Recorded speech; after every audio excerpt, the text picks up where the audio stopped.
Bienvenidos a un nuevo programa de Conciencia XL. En este día tenemos un gran programa para ti, pasando por lo interesante y la diversión de la ciencia, tecnología e innovación. No se te vaya a ocurrir cambiarle. Ha llegado el momento de entrar directo a Conciencia XL.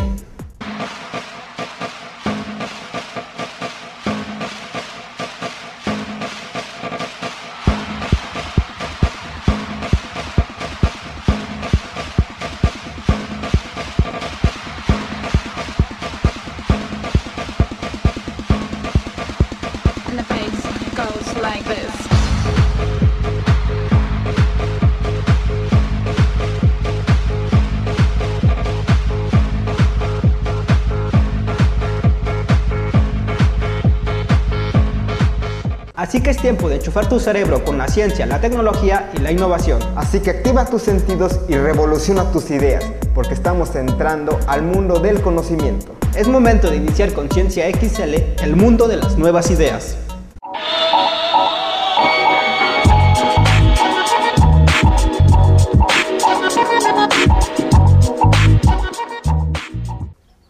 Sí, soy Alberto Becerril Montecchio, profesor aquí de la Facultad de Artes. Hice un doctorado en Sociología Cultural y me dedico desde hace poco más de 30 años a la realización e investigación en cine y video documental.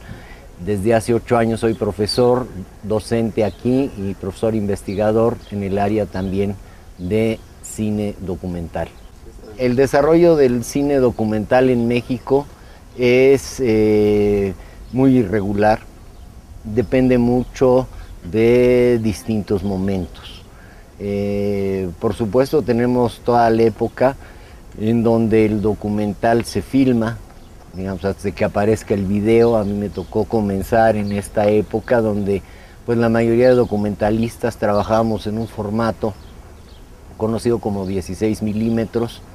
Después llegó el Super 8 también, y hubo también varios documentalistas que trabajaron en este formato, y es toda una época, digamos, donde producir el documental en 16 milímetros en relación a hoy es extremadamente costoso.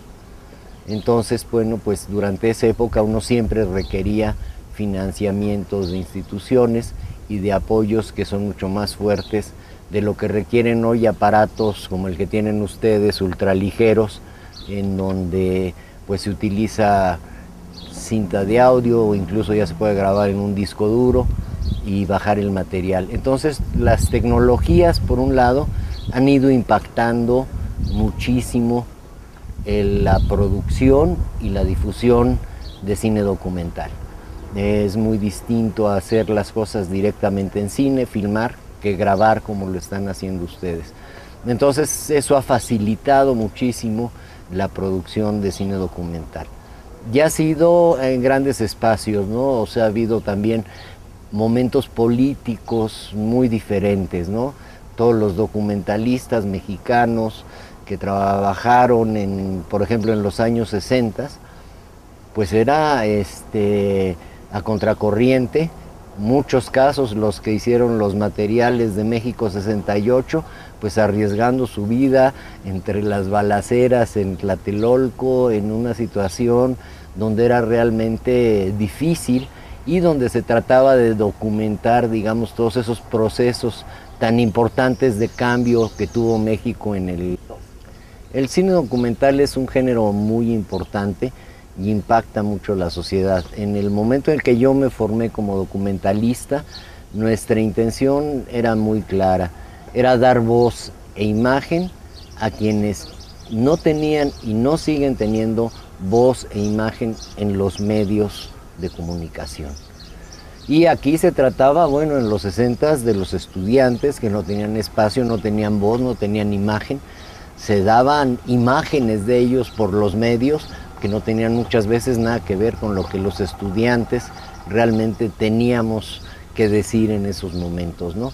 Pero en México hay muchas personas y muchos grupos. México es un país de una gran tradición cultural y una gran riqueza, pero casi nunca escuchamos directamente la voz de los implicados. Aquí estamos hablando en México se hablan casi 60 lenguas indígenas y esos indígenas no tienen espacio, no tienen voz y mucho menos tenían antes, ¿no? Esto ha ido cambiando, ha ido evolucionando, pero en general los medios, hay gente marginada, hay gente de escasos recursos, hay gente que tiene sus propias versiones de la historia y que tiene el derecho a contar su historia en primera persona, el singular. Y aquí tenemos los medios televisivos generalmente ponen un especialista a hablar de alguien que a veces ni siquiera tiene el gusto de conocer. Entonces hay quienes hablan, especialista en los niños, por ejemplo, es otro sector que casi nunca escuchamos, ¿no? Y es un sector muy importante de la población, pero sí tenemos gente que habla sobre los niños. Gente digamos, hay muchísimas circunstancias donde la gente con estos medios modernos de comunicación pues no tiene acceso a ellos, y lo que tratábamos y seguimos tratando de hacer muchas veces los documentalistas es darle voz a esas personas, ir hasta donde ellos están y darles la oportunidad de expresar o de manifestar los intereses, sus puntos de vista sobre muchos aspectos culturales, sociales, políticos. Entonces el documentalista, un poquito la vocación es esa, ¿no? El darle voz e imagen a quien no la tiene. Es un género que empieza a gustar. Hoy en día hay grandes realizadores de cine de ficción que se están empezando a dedicar al documental. Scorsese, por ejemplo, acaba de hacer un documental sobre los Rolling Stones, Wim Wenders, realizadores que estaban en ficción. Es un género que está en cierta manera llamando la atención porque se ve su fuerza.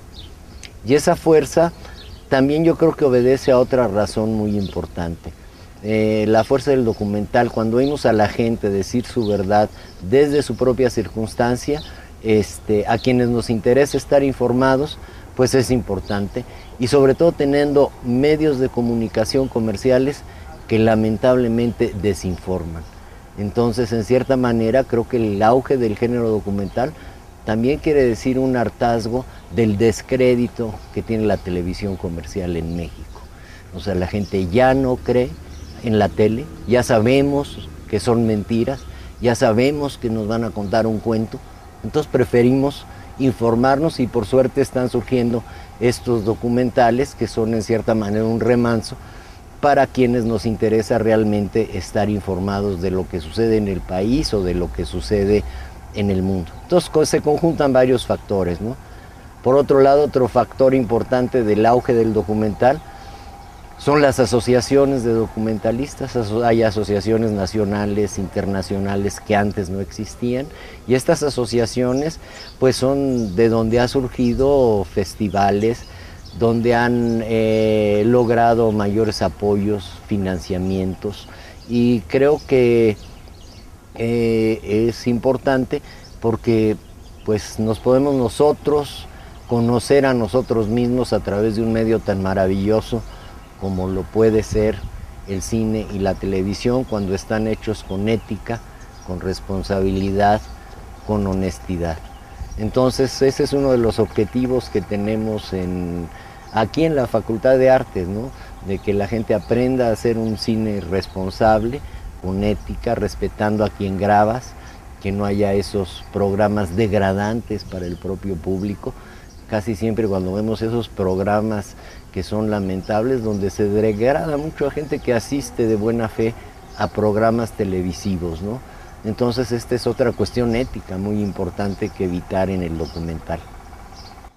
Hola, ¿qué tal amigos? Bienvenidos nuevamente a las 5 curiosidades de la ciencia. ¿Qué les parece si vamos con nuestra primera nota? ¿Sabes qué hacer si te roban tu celular? Los comerciantes de celulares mantienen oculta esta información para que el ladrón siga utilizando el servicio y consumiendo. A su vez, la víctima del robo compre otro teléfono y siga consumiendo también. Primero, necesitas obtener el número de serie de tu equipo. Para obtener el número de serie, marca *gato06gato, sin llamar, y sin más, en el visor aparece un código. Este código único en todo el mundo es el número de serie de tu equipo. Toma nota del mismo y consérvalo en un lugar seguro. Si Si te roban tu celular, avisa al operador de tu compañía y dale ese código. Esto va a permitir que el celular sea bloqueado completamente, aunque el ladrón cambie la tarjeta SIM. Beber agua de mar no quita la sed, sino que la aumenta. La razón de esto estriba en que el riñón no puede producir orina con una concentración de sales de más de un 2%. El agua de mar tiene aproximadamente un 3% de sal, por lo que si la bebemos para calmar la sed, los riñones tienen que retirar agua de nuestro cuerpo para diluir la sal extra, y esto nos hace sentir más sedientos. Ahora conozcamos nuestra tercera nota. En la antigüedad el río Amazonas fluía en sentido contrario. El río Amazonas aparentemente cambió de opinión unas cuantas veces en la historia. El majestuoso cauce de agua sudamericano fluye en la actualidad hacia el este, en dirección al Océano Atlántico. Pero este año los científicos han descubierto que hace millones de años el gran río fluía de este a oeste y que durante un tiempo corría en ambos sentidos a la vez. ¿Cuándo se creó el telescopio? Por lo general se atribuye su invención a su fabricante de lentes alemán llamado Hans Lippershey. Alrededor de 1608, Galileo Galilei tuvo noticias de este invento y decidió diseñar y construir uno, el cual mostró en 1609. El nombre telescopio fue propuesto por el matemático griego Giovanni de Misiani el 14 de abril de 1611, durante una cena en Roma en honor de Galileo. Plástico hecho con bacterias. Cada año, 350.000 millones de toneladas de plástico acaban en los vertederos. Miel es el primer plástico biodegradable que resulta tan resistente y versátil como los polímeros basados en petróleo. No tendrá problemas para descomponerse en tierra, en abono, en pantanos o en océanos. Está hecho con bacterias de E. coli, manipuladas genéticamente para convertirse azúcar de maíz en gránulos de poliéster. 2 empresas van a transformarlas en bolitas moldeables y tarjetas de cumpleaños. Bueno amigos, esto fue todo por hoy en las 5 curiosidades de la ciencia. Nos vemos la próxima semana y yo soy Mónica.